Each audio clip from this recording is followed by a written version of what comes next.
Samsung M01 charger লাগালে 0.0 ampere, কোনো ampere নিচ্ছে না। পাওয়ার সাপ্লাই কানেক্ট দিলে 4.0 এম্পিয়ার অটো রিডিং, পাওয়ার প্রেস করলেও অটো, এইখানে আর কোনো কিছু রিডিং নিচ্ছে না। আমরা সর্বপ্রথম বর্ণীয়তে দেখব, এগুলো তো একবারে ইজি কাজ, তবুও আমি ভিডিওটা করলাম। প্রচুর কাজ আঁকতেছে, সময়ের জন্য ভিডিও করতে পারি নাই। আর মাঝে মধ্যে তো সাউন্ডে যাওয়া লাগে, দোকানও বন্ধ থাকে অনেক সময়।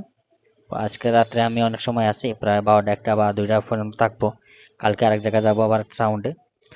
এই জন্য মাঝে মধ্যে যেন নিজের নিজের মনটারে উড়ন্ত করি। সবসময় যে দোকানে থাকবো তাও না। এখানে দেখবো যে বিপিএইচ কয়েল কয়েল মেপে দেখবো, এখানে শর্ট যেহেতু পেয়েছি আমরা। আর এগুলো সব ভিডিও যেন ভিডিও যে করতে হলে অনেক সময় লাগে, আমি একা মানুষ, এই জন্য পারি নাই। গত 2 দিন আগে কয়েকজন ভাই যে কমেন্ট করছিল যে ভাই ডেড সলিউশন, ভাই চার্জার লাগালে এম্পিয়ার নিচ্ছে না, পাওয়ার সাপ্লাই 46 বা 50 এভাবে নিয়ে ছেড়ে দেয়, এগুলো সমস্যা কি হইতে পারে। আগে আমি এটা স্টেপ বাই স্টেপ দেখব। আমি তো প্রায় ভিডিওটা বলি যে সর্বপ্রথম বিপিএইচ লাইনটা চেক করবেন। বিপিএইচ লাইন এটা যদি উৎপাদন না হয় 3.7 ভোল্ট, তাহলে যদি শর্ট জুতা আয়াতে আপনার পুরো লাইনই বন্ধ।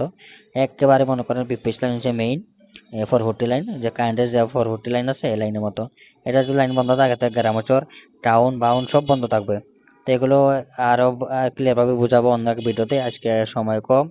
এই জন্য এখানে যে দেখতে পাচ্ছেন একটা ক্যাপাসিটর, এটা শর্ট। এটা আমি আগে জানতাম যে এখানে শর্ট পাওয়া যায় এই সাইডে। এই সাইড যে M01 M02 এগুলো বেশিরভাগ এই ক্যাপাসিটর শর্ট হয়। তবু একটা ভিডিও বানালাম, কারণ রিচ কমে যাবে এই জন্য। আর সময় কম, হাতে একবার কম, আজকে কাজ প্রচুর, 2-1 দিন দোকান না থাকায় কাজগুলো আটকে গেছে। যাই হোক, ভালো থাকবেন, ধন্যবাদ।